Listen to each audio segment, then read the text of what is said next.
Everybody, we are live. We're going to wait about a minute and then we will get going. We'll let people hop on.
Okay, everyone, we're going to go ahead and get started.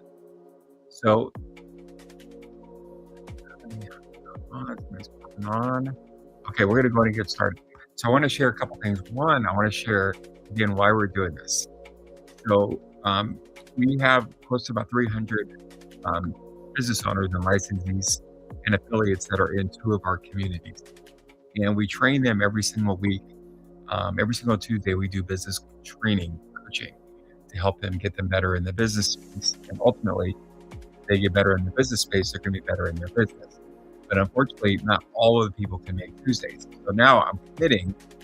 We kind of worked out the things this week, but starting next week, Monday through Thursday from 5 o'clock Pacific Standard Time, will be an opportunity that they can come in and ask any questions regarding business or regarding their business, software, any of it. So this will just be a great spot for them to do it. But for anyone that's on any of my social platforms, if you have any questions regarding business at all, stop by and ask the question, or just stop by and say hi. And maybe you're thinking, well, you know what? I don't really have my own business, so maybe this is the great deal. What's going on? Maybe you're thinking this isn't for you. It doesn't matter. Maybe if you've been thinking about starting a business, you get some questions, or maybe you think it's hard, or you just don't know. Ask the question. It's easier than you think to start it. So that's what this is for. So come in and ask questions. But I want to share a quick story real quick before I get into some questions. So we have a young gal that is one of our business owners. She's a head cheer coach at a university for NCAA. So she's been a head cheer coach for a long time. So if you have any cheerleaders out there that are looking to get recruited and you don't mind living on the East Coast, let me know. We can connect you. But anyways, she wanted to do more than just be a head coach. She wanted to be able to hey Carrie, hey Tim, she wanted to be able to like have her own business. She's already in the space. And she's been on board for a while. But the cool thing about it was a little over a month ago, we got contacted by a local news channel, so by a pretty big news channel that asked her to be on the news. So it was super cool, and she was nervous, and I'm like, hey, don't be nervous, you're gonna be fine. And we actually role played. I know we talked about that yesterday, so we prepped her and we got her ready, and she was a big hit. Now they want to have her back on again, and now a franchise wants to have her come in talk. So man, things are going really, really, really good. So it's super exciting, and it's unlimited possibilities. So that's what's really cool about business. So Tim, it's great to see you. Let me see. You have Inside A with the lender. I love to hear wisdom and getting new clients for loans. Yeah, so there's a couple things on that, Tim. So I always look at it like, for one, you're always going to look at like, hey, who's your customer, right? Who's your client? And in this case, if you're looking to get new loans, I'm going to take a guess. Then obviously your client is somebody that is looking to either purchase a home, or somebody that's looking to refi, right? So you need to get in front of those spaces. You got to get in front of like, where are they at? Here's another thing I recommend you doing. Maybe do a synergy with maybe somebody else in the space that doesn't do what you're doing, but host a live event that you can draw people to. do a giveaway, something you can give away or a digital book, but do a live event because a live event is, everyone needs solid information. You can literally rent spaces like at the library for super cheap. Usually you could do like 2 or 3 hours for like 50 bucks.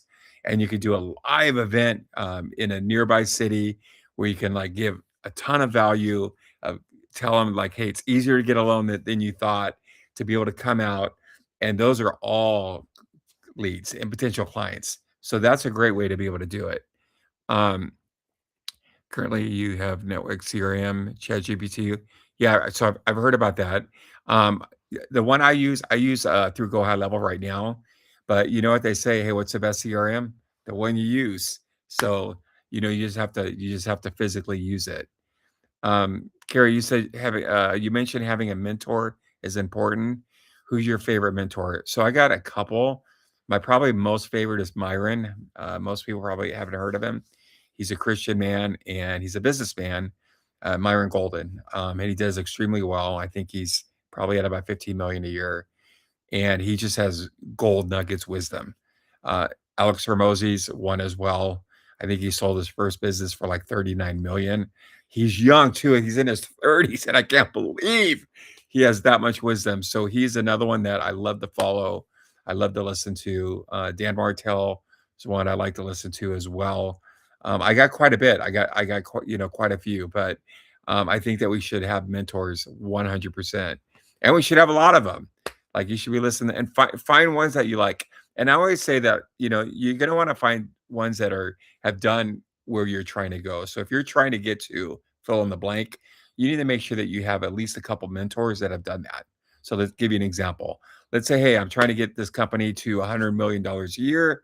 You need to find a couple mentors that have done that and learn from them because it's like a plane, right? There's like different levels. You can have like the Cessnas, the commercial and the private, so they're totally different levels.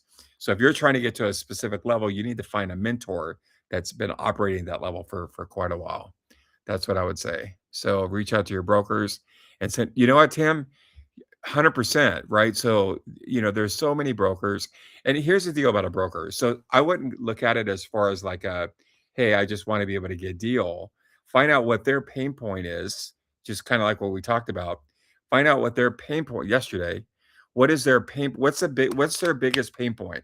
Is their biggest pain point that they keep losing agents?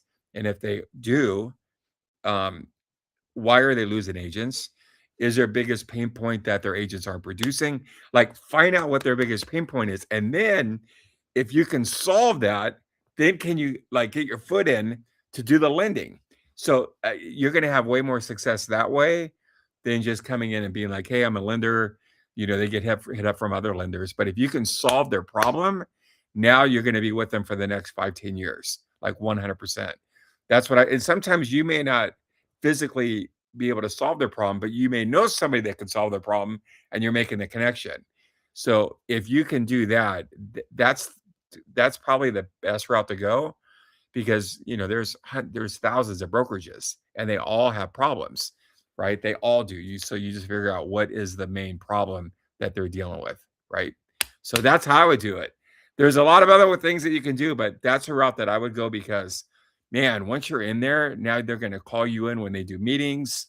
You know what I mean? You get to know the agents. That's the route to go. You know what I mean? So that's how I would do it. Hey, Rhea. Hey, girl. Good to see you. Hey, Rhea, you got a business question. Think of one, type it in there. Love for you to be able to address it. So, Carrie, give me one of your mentors. Who's one of your mentors? Who's somebody that you like to listen to? We will wait for that post.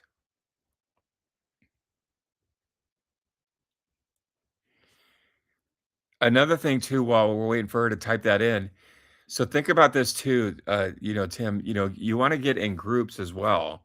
So like we run a business networking group here locally where we only allow one group or one, profession, per person inside the group. So you may want to like connect with some local like groups as well, where you're the one lender that's in that group. And trust me, there's going to be an agent in there, and now that agent's going to give you business. So, and there's some groups where you only got to show up a couple times a month. So I would even consider that as well that too. Hey Evans, hey, it's good to see you. Dude, Myron is I've read he's had a couple books. I've read his books. I think one of his books I've read. I'm not exaggerating, probably 5 times. I love him. One of the reasons I love him so much, I could go on and on about it, but one of the things I love him so much is this is a guy who was a trash man for a years. And then it took him like 10 years to make 6 figures. And then I think, now I want to say he's at about 15 million a year. But the wisdom he has, because he was a pastor and he still speaks. But the biblical wisdom that he has is what makes him my most favorite. So I love him. Carrie, you like Mel. I get it. Mel's popular. A lot of people like her. I try to read her one book. Man, I couldn't do it. It was just me, like, it wasn't, I don't know, maybe like ADHD, I'm not sure.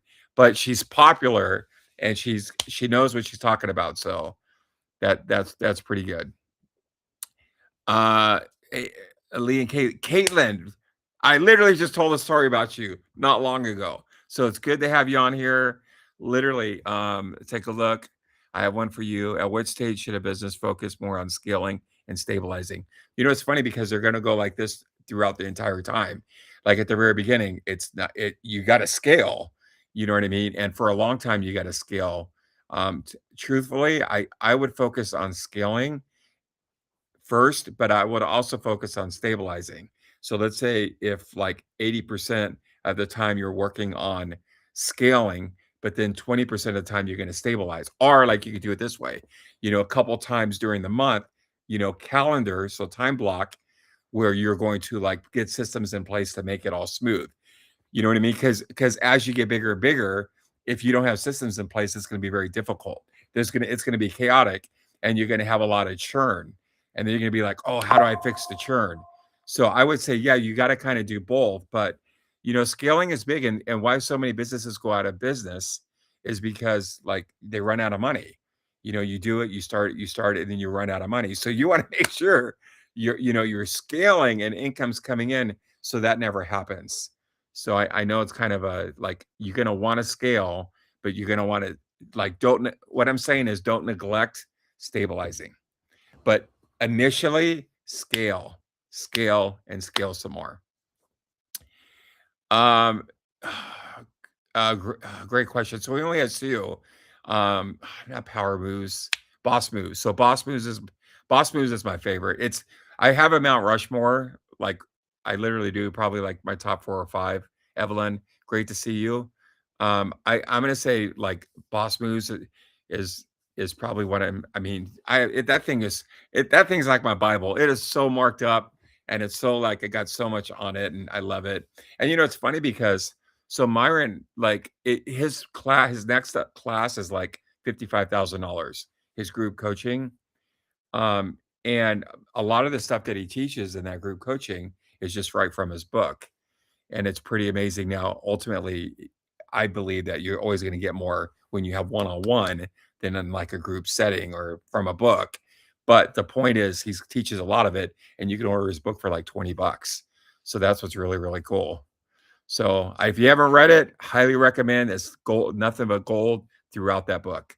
So Evans, you run an AI company. How do you scale by getting product instead of giving services? So I scale better and doing okay. That's a great question. So think about this for a minute. So business is product, service, or idea. And then you're gonna like bring it to life and then monetize it. So you have a product, a service, an idea. Now, here's the thing about service industry is, in my opinion, like hard to scale if it stays service. So let me give you an example. Like, let's say if you're a yoga instructor and you love to do yoga and you're doing yoga, you're providing a service, but it's very hard to scale because your time is anchored, right? Or your service is anchored to time. So that's tough. I'm not saying you can't do it, but it's tough. Now, if you have service anchored to a product, that makes it a little more difficult, a little more easier, and you can scale it. So you might be thinking, well, what are you talking about? So let's say as an example, that yoga instructor, instead of anchoring like to that person's time, now they have like maybe like digital classes, digital things that they can purchase. Now you've anchored it to a product, and the product could be sold all over the world at any time, even when you're sleeping, even when you're on vacation. So I would get very creative. Now, if you love to do, we're using yoga as an example, well, keep doing it. But what I would do is I would carve out part of your like your week to where you start, instead of you doing this 100% of the time, like give a percentage of your time to having the service like product, because product is going to be the best way to do it. It's going to allow you to be able to earn money all the time. It's going to allow you to set up something where you can earn recurring revenue. And ultimately, here, no matter what we do, even if we love to do it, there's going to come a day and time when you're probably not going to be able to do it anymore. We're going to get older. It's just the way it is. So I would say, like, think long term and ask yourself, hey, how can I turn my service into a service product? That's how I would do it. So 80-20 rule. Caitlin, you're spitting gold right there. That's how I would do it. I would do it like that, and I wouldn't neglect it, but I would 100% focus on scaling. And plus, when you scale, the income coming in can help you do other things. So, like, if I'm going to stabilize things and I have to like purchase this software and these third party things to be able to do it, it does get expensive. So as you're scaling, you can afford to be able to do that pretty easy, because now you got money coming in. Money solves problems, is what money does. So if you got a problem, something's broke in your business, money could solve the problem, right? But if there's no money coming in, it's hard to solve all those problems. So I would do your 80% would be scaling, 20% would be like tightening up the ship. So I hope that makes sense. Yeah, it's good to see you guys on here. Good to see you. Caitlin, I literally just told a story about you. So you have to go back and watch it. But told the story about when you got asked to be on the news. So you're famous. And a little like correlation, my wife's on here as well. And she just got put on the news or on a radio. So I think she's waiting for the news to pick her up. So that's super exciting as well, too. So good to see you guys. Let me take a look. Okay, um, so think about you guys' business, right? Like there's multiple people on here. You all have multiple businesses. Well, here's what I would suggest. So think about like monetizing your business. Even if you're in a space where maybe you're not really understanding how you can do that right now, because you're a service-based business, you're service oriented, or you are like, if you're a consultant, you're still like trading the time for money. And I get it. I love to be able to do that. I do love to be able to do that. But you want to have another arm that's bringing you revenue when you're sleeping. So Evelyn, you brought up Myron. So I don't know if you knew this. So Myron has two books. So I'm going to go off memory. So his one book, From the Trash Man to the Cash Man, that was his original book that he wrote like forever ago. I want to say that book brings him about 100 grand a year. Like, and then his new book, Boss Moves, or the newer one, that brings him like, I want to say about 300 to 400,000 a year, literally like on autopilot. So he built it and then he put it out there. Now he doesn't have to do anything. That's how we want to think. Like, you know what I mean? So even if we're in a service base, or even if like you're mentoring or you're coaching or you're doing whatever, that's great. But like, try to figure out how to turn that into a product. Does that make sense? Because the product can make you money way after you're done, way after you hang it up, way after you quit, when you're on vacation. It could keep generating you income. So I want you to think about that. Hey, Cindy, how's it going? I haven't seen you in a long, long time. I hope all's well. Sherry, I hope you're resting from your surgery, girl. Like, rest up. Make sure everyone like serves you. You should get a little bell, and then when you need something, you could just go ding, ding, ding, ding. So get the bell. So no matter what industry you're in, especially if you're in, okay, let me kind of end it this way. Even if you're in, so let's talk about people that are in a service-based business, right? So like, I'll give you an example. So my wife is in a service-based business. She's a realtor. She has her business. She gets paid when she's in front of someone, and I get that. That's cool. However, be creative and think about it. And how can you build something, right, that can go out there that keeps selling because it serves people over and over and over and over again, right? Whether that's a course or a classroom or whatever that is. So really think about that because that's something that can bring you long-term wealth and not just short-term. So we always want to think the long term, not just the short term. So that's what I would say to everyone here. And trust me, if you can't figure it out, find somebody to help you figure it out, right? Because there are times where when you're in it, it's hard to like it, sometimes you can't see when you're really close to it. So if you get somebody that's not like inside the circle, sometimes they can see farther, like they can see past your blind spots. So that's how I would do it. Can you tell us how to scale our business the fastest? So I would say it depends on the business, but ultimately what it comes down to is you got to find out what problem do you solve, who is your client, and where are they located at, right? How do you get in front of them? It's not always easy, but you got to figure out who's your client and where are you going to get in front. I'm going to end it this way because this is a good one. Okay, you have to be particular on who your client is. Now, this doesn't apply to everybody, so it depends on what your product is. But this is some good stuff right now, right? So if you think of people, okay, from the poorest person to the wealthiest person, right? You have a group. So basically, if you kind of break it down this way, Alex does this very well. He talks about this. So if you take the bottom 50 people, so let's go 100. If you take the bottom 50%, they make $2 right out of every 100. They make two, so they're making two, and then the next 40 make 38, and then the next nine make like 32, and then the last 1% makes like 28% of the income. And it's super super important to know because you got to ask yourself if you were to draw that like on your whiteboard, you got to ask yourself what group are you going to target, like which one. And if you have a product that's targeting the bottom 50, I'm not saying it can't be done, but I'm saying it's going to be a lot harder. It's going to be a lot harder because you're just dealing with a different mindset, and they're going to hold on to that $2. You know what I mean? So you have to like really like map it out. What's your product? Or if you haven't even done a product and you're getting ready to do, you may want to think about that. Which group do I want to target? Right? Do I want to target the bottom 50? Do I want to target the next 40, the next 9, or the top 1? Because it's a completely different campaign on who you're targeting, right? And you're going to be dealing with a whole different, like a totally different clientele. So you got to like it's not a one size fits all. It's a what's your product and who's your audience. Let me see. We need to target the top one. The top one is it's obviously a great route to go. They're service oriented. They're willing to pay for. So here's the difference in the mentality. So a lot of times your bottom people, like your bottom group, that bottom 50, right?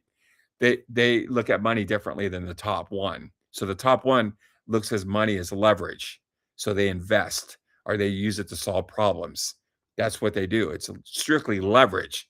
They invest, their money makes money. Your bottom 50 doesn't look at it as an investment, right? So they're holding on to it like with everything. And they're like, oh, I don't want to let it go. They don't understand how leverage works. So it's completely different. You can sell to all groups, but I would not encourage you to do that. I would encourage you to come up with your product, figure out, what problem you're going to solve with which group, and then I would focus, like I would be group specific, and that's how I would do it. I'm not saying it's the right way. I'm just giving you my opinion. But hey, I'm super excited. Listen, it was really cool having all of you guys on here. I really appreciate it. That's awesome. Do me a favor, share it with your friends. We're going to be on here Monday through Thursday. This is not just for our business owners. It's for anyone that has any business question. Man, we are here to help you. We're here to support you. We want you to win in business. So we want you to win big time. But I hope you guys have a blessed weekend. Stay safe. And I look forward to talking to you next time.